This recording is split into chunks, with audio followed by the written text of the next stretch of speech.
तुम्हारे परिणति में, परिणामों में क्या व्यक्त होता है ये बहुत मायने नहीं रखता। नहीं समझे?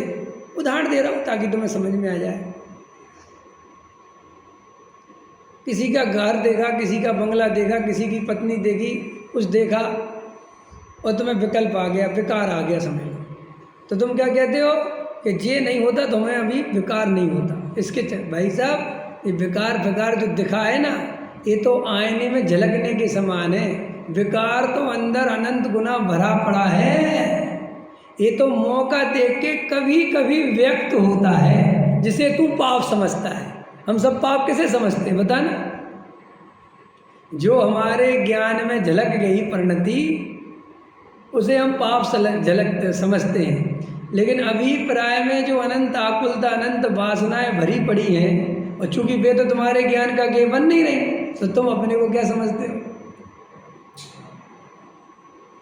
शुभ भाव कर रहा है एक साधु, क्या कर रहा है? तो वो सोचता है कि देखो मैं कितना धर्मात्मा हूँ, लेकिन जो अंदर अशुभ करने की वासना भरी पड़ी हुई है, नरक आदि के भय से और स्वर्ग आदि की चाह से जबरदस्ती शुभ भाव कर रखे हैं, क्रिया ढो रहा है, मन नहीं है तो भी ढो रहा है। कल एक व्यक्ति का फोन आया यहीं दिल्ली से, बिहार से, ठीक है। बोले पंडित साहब जय जिनेन्द्र। जय जय भैया। हमने कहा बोलो साहब। बोले साहब मैं आपके वचन सुनता हूँ, बड़े अच्छा बताते हो आप, बहुत अच्छा है, अच्छी बात है। हमने आगे बोलो। बोले साहब मैं अष्टमी को ना दवाई नहीं खाता और मेरे को बहुत चक्कर बक्कर आते, क्या करना चाहिए? हमने कहा सारा पाप पंडितों को लगवा दो। पंडित जी से परमिशन ले लेंगे, बात खत्म हो गया। पंडित जी ने बोल दिया था, हमारी तो कोई गलती है नहीं। भगवान भी मिलेंगे, ऊपर जब जाएंगे कहेंगे किसके कहने पे खाया था वे? अरे वो पंडित था एक नीचे, उसकी देव जो हम तो बोले अज्ञानी है, हमें क्या पता। वो पंडित जी थे विवेक नाम के, उनने कहा था खा लो कुछ नहीं होता, हमने खा लिया और तुमने तो बहुत पाप कर लिया। भगवान हमारी कोई गलती नहीं, सजा उसको देना। हम तो क्या, हम तो बोले प्राणी ये से। तो हमने कहा आपको इतनी तकलीफ होती है, परेशानी होती, तो खा लो, उससे होता क्या है जब आपको अंदर में है ही वो। बोले हाँ तो बस ठीक है, ओके है। आदमी ऐसे पंडित खोजते फिर रहे जो उनको परमिशन दे दे, हैं कि नहीं। जब आपको पाप लगता होगा, अरे काहे का पुण्य काहे का पाप, व्यर्थ के पागलपन कर रखे हैं, समझ में है? कौन सी क्रिया काहे के, क्या धर्म इन बातों में।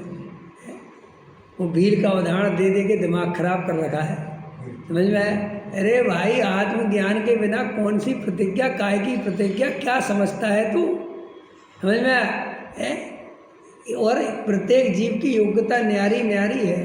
तू कब का उदाहरण पकड़ के बैठा और तेरे उस जैसे भाव नहीं है। तू तो एक मिनट में वो मरने को तैयार था, वो भील। हाँ क्या खाना था उसको, क्या छोड़ा था उसने? फरौगा, हाँ क्या था है? क्या छोड़ा था नरेश जी, अरुण जी? कौवे का मार। और मरते समय कौन से माँ से बच सकता था? ऐसा लगता है तुम्हें कहानी सही होगी? नहीं, ये तुम्हें कहीं कहानी लगती है। दुनिया में कोई मांस है जो आदमी को बचाता है? कोई ग्रंथों में, कहीं वेद में, आयुर्वेद में आया है ऐसा कि कौवे का मांस खाने से कोई बीमारी दूर होती है? अरे पंडित साहब आप ऐसी बातें मत करो, कैसी करें? देखो जिन पे तुम्हारे महल खड़े हैं ना, जिन पे तुम बातें देते हो, हमारे डॉक्टर साहब कहते थे अगर उनकी बखियाँ उखेड़ने बैठूं तो तुम्हारे सबरे महल 1 मिनट में गिर जाएंगे। जिन पे तुम बहुत हल्ला मचाते हो, ये तो हम बोलते नहीं, तुम्हारी इज्जत बचा लेते और अपनी भी बचा लेते। समझ में? कौन सी कहानियों में अटके पड़े हो? कहाँ लिख दी, किसने लिख दी, क्या लिखी, वो तो हम जानते हैं उन कहानियों की सच्चाई। समझ में आया कि नहीं आया भैया? लेकिन ठीक है, तुम जैसे अज्ञानियों को क्या कर सकते हैं? जब तुम कहानियों ही से रोक सकते थे तो लिख दी, तुम्हें भय दिखाकर ही अनुशासन में रखा जा सकता था, तो भय दिखा के रख दिया। क्या करते हम क्या? जैसे बच्चा है, छोटा है, शैतानी करता है, अब माँ बेचारी क्या करे, रोटी बनावे। अब आजकल की माँ की बात नहीं कर रहा मैं, समझ में आया? पुरानी माँओं की बात कर रहा हूँ। बेचारी को 5-6 आदमी की रोटी बनानी है, लकड़ी जलानी है, चूल्हा करना है, धुआं हो रहा है, रसोई कच्ची है, समझ में आया कि नहीं आया? और भी दुनिया भर की बीमारी, सब्जी भी बनानी है, उसी में सब करना है। वो बच्चा छोटा है और परेशान करता है, बार बार उधर आता है। कहाँ तुम्हारा बच्चा है बसेन जी? अब तुमने तो इधर ही आ गए थे, तुम दिल्ली, गांव देहातों में तो रहे हो ना आप भी। अब आप जब छोटे हो गए तो अपनी माँ के रसोई की तरफ भागो तो कितना खतरा, क्योंकि वो तुम्हारी गैस का बटन थोड़ी जो बंद कर देगी। वहाँ तो भाई साहब झलक धधकती अग्नि है, अब नहीं रोक पाए तो खुल ही जाएगा। यहाँ तो एकदम आया बंद कर तो गैस बंद हो गई। वहाँ क्या बंद करे वो हैं?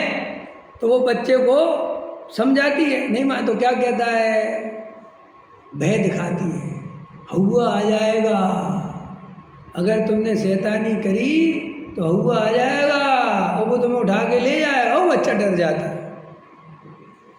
जाओ कोने में बैठ जाओ सीधे, अब वो उठा के ले जाएगा तो बैठ जाता है। ऐसे में तो ये माँ ने गलत किया,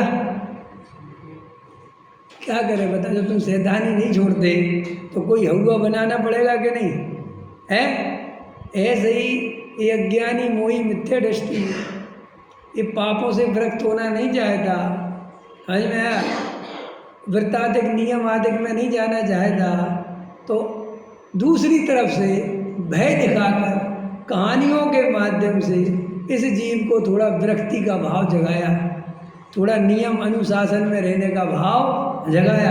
अब जगाया तो भाई इसी के लिए था कि थोड़ा समझेगा और बड़ा हो जाएगा, थोड़ा स्वाध्याय करेगा तो समझ जाएगा कि एक काल्पनिक थी, कोई दम नहीं थी इन बातों में, खुद का नियम खुद बनाएगा। लेकिन हुआ क्या कि वो बच्चा तो जब 5 साल का हुआ तो वो तो समझ गया कि मम्मी झूठा हुआ कहती थी, कोई हुआ फुआ नहीं होता। लेकिन हम कभी बड़े हुए ही नहीं, हम तो वे कहानी अपने हृदय से लगा के रखे हैं। हमारे तो भैया शास्त्रों में लिखी है, हम तो किसी की नहीं सुनेंगे। वगैरह थोड़ा बड़ा हो जा, सम्यक दृष्टि हो जा, ना ना ना जी, हम तो नहीं होंगे, हम तो लकीर के फकीर बने रहेंगे। और जो हमारी लकीरों को मिटाएगा उसे हम मिटा देंगे। क्या तुम मिटाओगे हमें? हैं? मिटा ना सका वो जमाना, जमाने में दम कहाँ, जमाना हमसे है, जमाने से हम कहाँ। कैसी बातें कर रहे थे? तुम हमें मिटाओगे? अरे भाई हम तुम्हें क्या मिटाएंगे, तुम खुद मिटाए। अज्ञानी जीव मरा हुआ जीव है, मोही जीव मरा हुआ मुर्दे के समान, उसकी चेतना जागी कहाँ है?